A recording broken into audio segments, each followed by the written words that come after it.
La France, c'est l'autre pays du rap. Ouais, gros.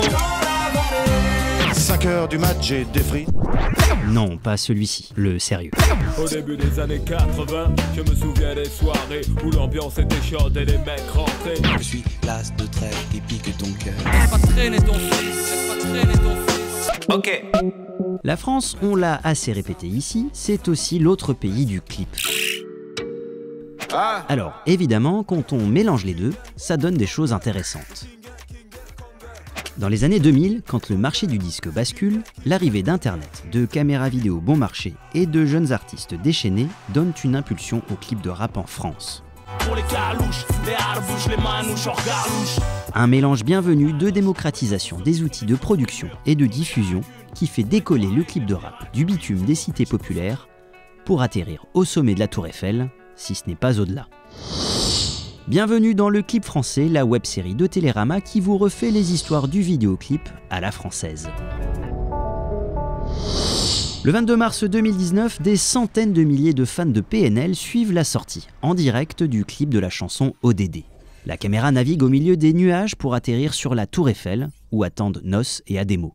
Le symbole que les deux frères de PNL sont au sommet du rap français. Ils dominent aussi le milieu du clip, cumulant plusieurs millions de vues sur chacune de leurs vidéos. Dans leur entreprise bien rodée, les deux frères se la jouent QLF, que la famille, en s'entourant de proches dont le réalisateur Sofiane Afroun, alias Kameramea, un nom qui revient sur une bonne vingtaine de leurs clips les plus connus et les plus globetrotters. En fait, au début, vu que la musique était différente, on a vraiment, et on l'a toujours fait ensemble, on a vraiment essayé de ramener une image différente, de ramener quelque chose de différent, quelque chose qui ne s'était pas vu. Et ça s'est fait naturellement par les paysages, parce que amoureux de la nature, parce que c'est super beau. Et ça s'est fait tout bêtement comme ça. Le clip apothéose d'ODD a été tourné par le duo PNL lui-même.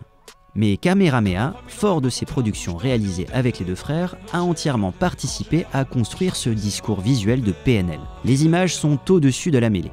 C'est peut-être mon dernier repas, peut-être ma dernière putain, peut-être mon dernier sourire de toi, dans mon gars.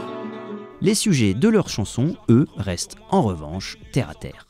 Justement, il y a un lien, c'est de transvaser, de transposer la rue, mais ailleurs. Parce qu'on n'est pas obligé c'est pas parce qu'on vient de la rue qu'on est obligé de filmer en bas de son bâtiment, voilà. Donc ça peut très bien parler ailleurs aussi. Et c'est toujours une manière de raconter la rue, de raconter un quotidien, mais autrement et de la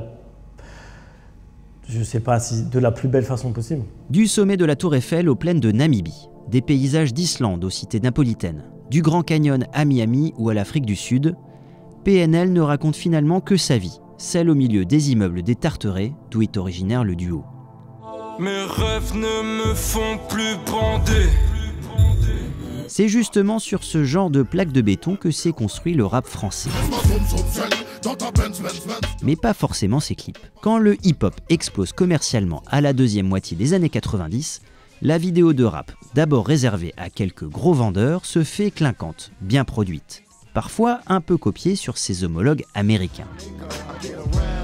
Parfois le clip de rap français est plutôt bien servi. Michel Gondry filme IAM, Stéphane Sennaoui clip MC Solar, Mondino sublime NTM. Et parfois le clip de rap français, eh bien, ça ressemble aussi à ça.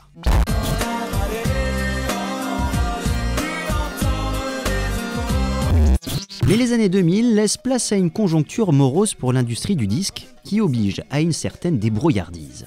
Les caméras numériques DV, pas chères et faciles à utiliser, se répandent tandis qu'Internet permet de devenir son propre diffuseur. Ceux qui ont compris que la vie est ce que t'en fais jusqu'à ta mort. La vie ce n'est pas un film dont ton quartier serait le décor. Le meilleur exemple de ce clip de rap qui reprend la rue sort en 2003. Pour ceux de la Mafia qu'un Free, réalisé par le collectif Courtrage-Mé, bouleverse instantanément les choses. Pour moi, c'est gros classique, parce que c'est gros classique de la rue. C'est la débrouille, on a envie de faire un clip, on y va, on a une caméra, on se filme au quartier, c'est parti. Je pense que ce clip-là a donné envie à beaucoup de gens, dans beaucoup de quartiers, de faire des clips, de se filmer avec leurs potes, avec leur équipe, dans leur quartier. Chez nous, on parle de classique. Et effectivement, pour ceux, c'est un classique absolu. Il imprègne une époque. Il imprègne des visages, des styles vestimentaires, des décors, une lumière si spécifique. Pour ceux, c'était une corrélation entre la technique où d'un coup, les DV, c'était un peu accessible à tout le monde, le montage, pareil, et qu'on pouvait faire un clip où eux ramènent 400 personnes et on capture le moment. Ça a défini une espèce de norme dans les années à venir sur ce que peut être un clip de rap fait maison, en gros. La Mafia qu'un Free, collectif de rappeurs du Val-de-Marne, laisse entrevoir ce qu'est la réalité du rap en France. Pour ceux, est un manifeste. 6 minutes d'énergie pure capturées par Courtrajmé, dont Romain Gavras et Kim Chapiron, ce sont eux-là, font partie. Un street clip filmé dans les rues de Vitry-sur-Seine qui réunit face à leur mini-caméra les rappeurs de la Mafia qu'un Free, mais surtout les habitants de leur cité. Tous les rappeurs, que ce soit Rimka, Rof, tout ça, ils crèvent tous l'écran à l'image. Et l'énergie qu'eux ont ramenée en passant 3 coups de fil, ils ramènent 500 personnes. Donc forcément, toi t'es là, t'as 20 ans, une caméra DV, juste essaye de pas niquer le moment de grâce qu'ils sont en train de t'offrir. Avec pour ceux, le collectif Courtrajmé impose une patte visuelle, presque politique. Le clip de Gavras et Chapiron crée aussi une nouvelle esthétique qui va longtemps marquer le clip de rap en France et même le monde entier.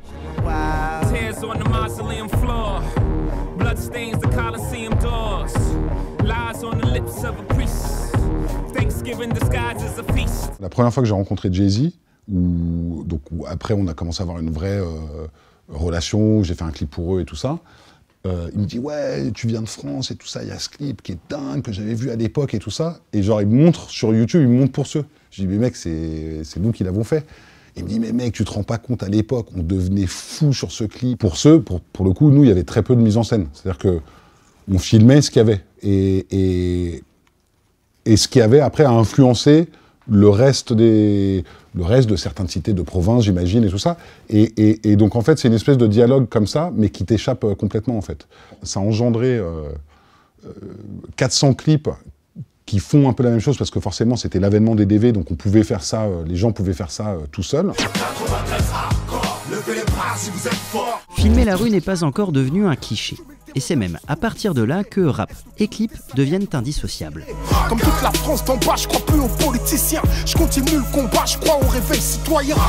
Le rap se nourrit et arrive à se déployer de manière encore plus puissante grâce à l'image, c'est indéniable. Leïla Si a tourné une 40aine de clips pour Kerry James, avec qui elle a aussi réalisé le film Banlieusard. À travers sa clipographie, la cinéaste et photographe a accompagné le rappeur dans une prolifique carrière à la fois artistique et politique. Le clip participe à partager notre culture, à partager aussi des visages, des univers, des attitudes, des styles vestimentaires qu'on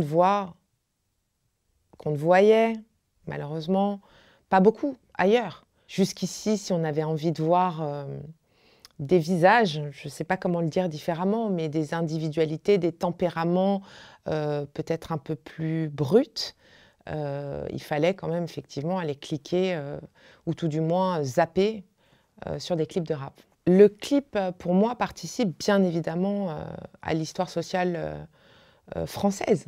C'est un témoignage qui restera, je l'espère, pour les générations futures et qui racontera l'histoire de notre pays et cette difficile relation qu'entretiennent la France et ses enfants. Républicain ou PS, rangez vos promesses dans vos sacs Hermès. Les images de Leïla Si montrent à nouveau l'importance de la relation entre le clipper et le clippé. Peut-être même encore plus dans ce genre. Dans le rap, certains réalisateurs collent au basque d'artistes, contribuant à leur construire une image. Chris Macari pour Booba, Kamehameha pour PNL, Ousmani et Adrien Lagier, Greg Elio et surtout David Tomaszewski pour Orelsan, Leïla Si pour Kerry James donc. Un clip pour moi, c'est une manière d'accompagner la création de l'artiste, de lui donner corps de manière différente grâce à l'image en fait, tout simplement. C'est un exercice qui est très singulier. Je pense que même dans les métiers de l'image, il n'existe pas d'autres pratiques similaires. Un bon clip, c'est aussi une discussion c'est aussi une vraie relation. La facilité qu'il y a à tourner des clips et à les diffuser inspire tout le milieu de la vidéo. Ces innovations narratives et techniques irriguent le clip français. Dans les années 2010, il se passe d'ailleurs exactement ce qu'il s'est passé dans les années 2000. Les appareils photo qui permettent un rendu cinématographique remplacent les DV. Puis les téléphones portables arrivent. Les drones s'invitent ensuite dans la danse. Et YouTube devient définitivement la plateforme de diffusion des clips professionnels comme amateurs. C'est pas la capitale, c'est Marseille bébé. Ces nouveaux instruments permettent de raconter de nouvelles histoires, soit proche de sa banlieue, d'une grande ville ou même d'une petite cité provinciale, soit avec plus de hauteur et de technique pour asseoir son talent, son succès ou sa démesure. Mais l'important reste le discours. Je pense qu'il faut vraiment revenir à la base, c'est-à-dire qu'est-ce que j'ai envie de raconter avec cet outil. Oui, le clip a énormément évolué du fait justement de cette démocratisation des outils de création, cette espèce d'enfance, de crise d'adolescence est en train de passer, puisqu'il s'agit maintenant de réussir à faire la différence entre un clip où on raconte rien, on fait juste de l'image, et un clip où justement on va réussir à passer un message. Si tu as fait un bon clip, tu as imprimé dans la tête des gens 3-4 images. Ces images vont influencer pendant les années à venir la réclame, les films et l'imagerie générale. L'impact peut être énorme. En 20 ans, le rap est devenu le genre musical le plus écouté de France. Normal donc que les clips qui accompagnent les tubes voient aussi leur compteur de vues monter. À travers la débrouille de la rue, grâce à de nouvelles méthodes de production, des innovations dans la manière de tourner, les clippers et les clippés du rap ont largement contribué à pérenniser le rayonnement mondial du clip français.